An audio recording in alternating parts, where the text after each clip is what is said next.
La stratégie nationale bas carbone, on parlera de SNBC dans notre podcast, est la feuille de route donc de la France pour réduire ses émissions de gaz à effet de serre. Cette stratégie comprend notamment un objectif de long terme pour la France, qui est sa neutralité carbone en 2050. Je suis Romain Licard, des études économiques du groupe Crédit Agricole, et je suis avec notre expert Coy Nguyen pour évoquer avec toi Coy la décarbonation d'une industrie clé de nos économies qui est celle du ciment. Bonjour Coy. Bonjour Romain. Alors une première question, est-ce que tu peux nous rappeler pourquoi il est important de s'attaquer à cette décarbonation du ciment? Alors la stratégie nationale bas carbone fixe pour l'industrie en France des objectifs de réduction des émissions de CO2 de moins 35% en 2030 et moins 81% en 2050 par rapport à leur niveau de 2015. Parmi 9 secteurs industriels concernés, le ciment représente à lui seul 12,5% des émissions de gaz à effet de serre de l'industrie et 10 millions de tonnes de CO2 par an pour une production annuelle de 16,5 millions de tonnes de ciment. Alors justement, ce ciment, c'est pas une poudre ordinaire, quoi. On le trouve pas comme ça à l'état naturel. C'est une sorte de liant,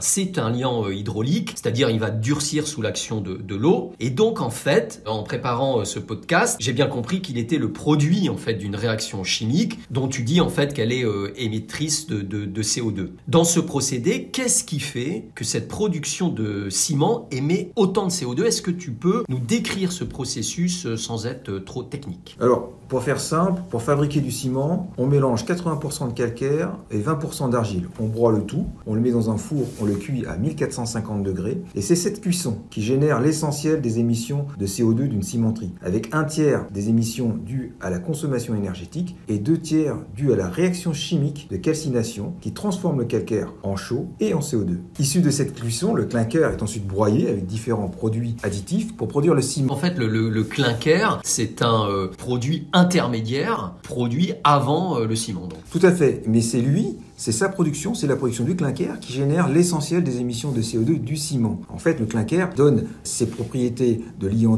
hydraulique au ciment. On mélange le ciment avec de l'eau, du sable et des agrégats, et le ciment réagit avec l'eau, durcit, en collant le sable et les agrégats pour former le béton. Il y a une façon finalement assez simple en réalité de décarboner l'industrie du ciment, on en parlait tout à l'heure ensemble, c'est qu'au final, il faudrait s'en passer. Alors c'est évidemment pas possible, ou à tout le moins, il faudrait en consommer moins. Ce scénario de baisse de la demande, on le trouve dans le scénario de référence de l'Agence de la transition écologique, on la connaît davantage sous le nom de l'ADEME, mais cette agence en fait, elle évoque d'autres leviers que cette baisse de la demande. Est-ce que tu peux nous en parler? Déjà dans le scénario de référence, l'ADEME estime que la demande de ciment d'ici à 2050 augmenterait de 5% en suivant simplement la hausse démographique, mais qu'elle baisserait finalement de 15% avec notamment des contraintes réglementaires sur la construction neuve de logements. En dehors de cette hypothèse exogène, l'ADEME identifie en fait 5 leviers. Alors ce sont lesquels ces 5 leviers? Pour décarboner l'industrie du ciment. Ouais. Alors premièrement, l'upgrading, rénovation des cimenteries permettant d'en améliorer l'efficacité énergétique. Deuxièmement, le mix thermique, c'est-à-dire substituer des combustibles fossiles par des combustibles moins carbonés, avec notamment une fraction de biomasse. Troisièmement, on y reviendra, c'est important, le taux de clinker. Réduire le taux de clinker dans le ciment en le remplaçant par des composants moins émetteurs de CO2. Quatrièmement, l'incrémental, c'est des améliorations techniques dans la production du ciment. Donc ça, c'est la technologie. Voilà. Cinquièmement, le dernier levier, c'est la capture et le stockage du carbone, dit CSC, une technologie à déployer pour capturer et stocker le CO2 émis par une cimenterie. Alors comme cela, en t'écoutant, ça paraît simple, on met en œuvre les 5 leviers, puis c'est réglé, on arrive à décarboner. Sauf que dans les scénarios de référence de l'ADEME, l'objectif de réduction des émissions de CO2 du ciment là, de moins 35% est bien atteint en 2030, mais on constate que celui de moins 80% pour 2050 n'est pas du tout atteint. Donc ça veut dire qu'il reste des verrous qui empêchent l'atteinte de cet objectif. Est-ce que tu peux nous en parler? Alors en fait, parmi les leviers de décarbonation mis en œuvre, la réduction du taux de clinker joue un rôle important. Il s'agit de remplacer le clinker par des constituants secondaires moins émissifs, tels que le laitier de haut fourneau, qui est un coproduit de l'industrie sidérurgique, ou les cendres volantes, qui proviennent des centrales à charbon. Cependant, ces substituts du clinker sont déjà utilisés et leur approvisionnement devrait même baisser. Oui, parce que en fait, la sidérurgie, elle est elle-même soumise à des objectifs de réduction des émissions de CO2. Ces laitiers de haut fourneau devraient subir des pressions à la baisse. Et puis, les cendres chèvres volantes, on peut imaginer qu'elles vont progressivement disparaître avec la disparition des centrales à charbon en Europe. Oui, en fait, la baisse du taux de clinker se base sur un recours croissant à des argiles calcinées qui sont actuellement en cours d'étude et de normalisation. Par rapport au clinker, la calcination de ces argiles consomme autant d'énergie, mais sans la réaction chimique libérant du CO2, ce qui permettra d'en abaisser les émissions. Puis il y a le levier dont tu parlais, qui est cette technologie de capture et de stockage donc du carbone, dont tu disais que ça représente un levier vraiment important dans la décarbonation du ciment. Oui, tout à fait. L'autre levier important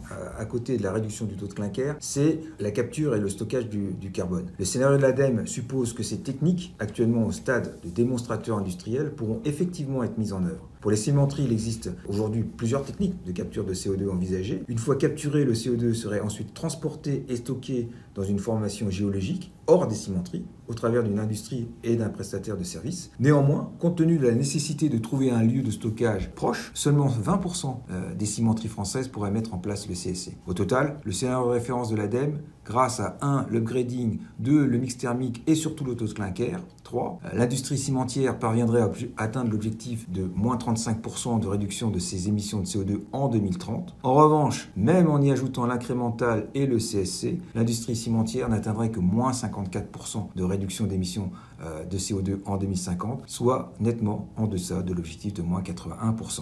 Alors bon, donc pour parvenir à cet objectif de moins 81%, donc tu nous dis qu'il faut davantage d'investissement dans cette technologie de capture, mais est-ce qu'il n'y a quand même pas d'autres scénarios à envisager? Parce que sinon on n'atteint pas les moins 81%.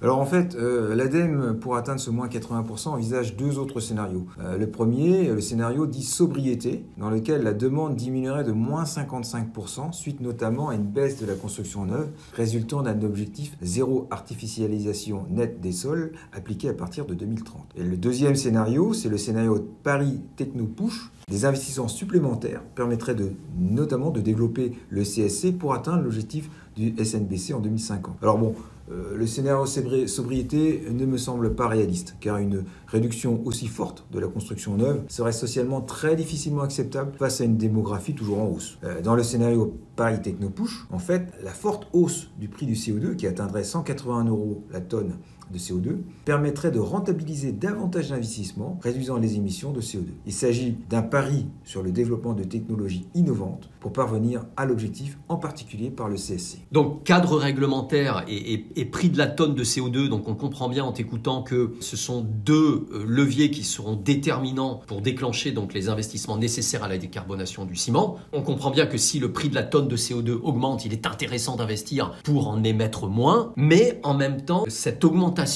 du prix de la tonne de CO2 risque de doubler le prix du ciment. Et donc, si le prix du ciment double avec la décarbonation, est-ce qu'il ne va pas y avoir un impact important en fait sur la filière du BTP? L'ADEME estime que le coût de production du ciment serait multiplié par 3 sans investissement dans la décarbonation et par, je dirais, seulement 2 avec les investissements nécessaires pour atteindre l'objectif SNBC de 2050. Mais ça reste quand même énorme, un doublement du prix du ciment. Oui, mais voyons d'où on part aujourd'hui. Le ciment est actuellement vendu 100 € la tonne en France, soit 10 centimes le kilo, ce qui en fait un matériau de construction particulièrement peu cher. La part du ciment représente ainsi moins de 1% du chiffre d'affaires du BTP en France. Par conséquent, la décarbonation du ciment, même en doublant son coût, on aurait une augmentation correspondante du prix du BTP qui serait inférieure à 1% à horizon 2050. Donc, au total, la décarbonation représente un enjeu économique et technologique à la fois majeur pour le ciment en France et, je tiens à te rassurer Romain, mineur pour le reste de la filière BTP en aval. Donc pour conclure,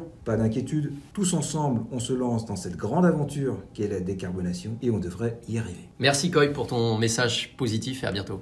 Merci Romain.